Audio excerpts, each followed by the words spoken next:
गणेशाय नमः। श्री सरस्वते नमः।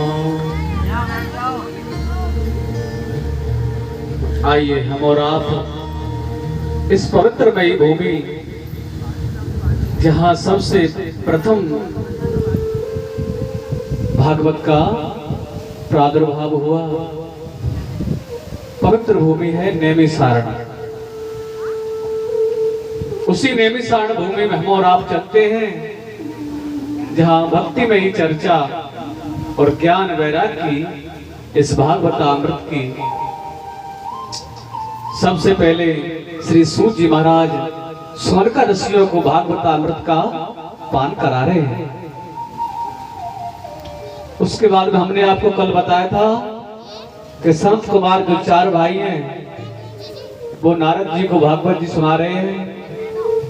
भक्ति महारानी ज्ञान और वैराग्य के कष्ट को दूर करने के लिए संत कुमार जी भागवत जी सुना रहे हैं। तो भागवत जी कई जगह चल रही है, तो दो जगह।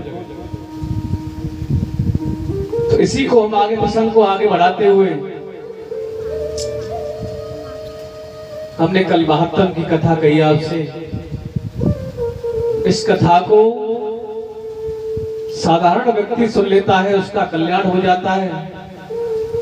लेकिन जब नारद जी ने पूछा कि प्रेत आत्मा बनकर जो व्यक्ति सदा दुराचार में रहा, जिसने कभी सत्कर्म नहीं किया हो, उसको भी ये भागवतामृत अवतार सकती है, उसका कल्याण कर सकती है।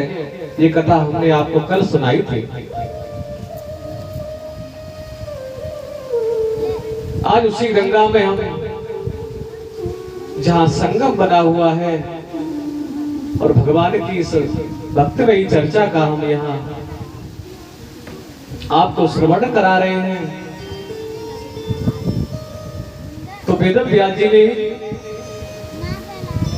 श्री सुखदेव जी महाराज को जब भागवतामृत 18,000 श्लोकों का अध्ययन कराया तो भागवत जी जो है ये दिगंबर नहीं साहब, सुखदेव जी महाराज को कोपिन पहनाई।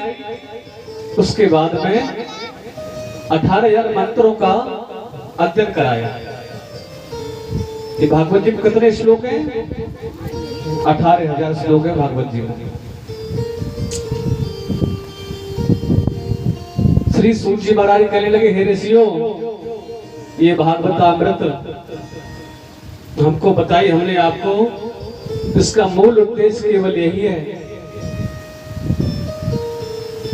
कि हमारे अंदर जो मत्सर बैठा हुआ है ना, मत्सर, ये जो मत्सर होता है इसे दूर करने के लिए भागवती एक ऐसा साधन है, उससे दूर हो जाता है। हमारे अंदर जो राग द्वेष भरे हुए हैं इस भागवत से दूर हो जाता है।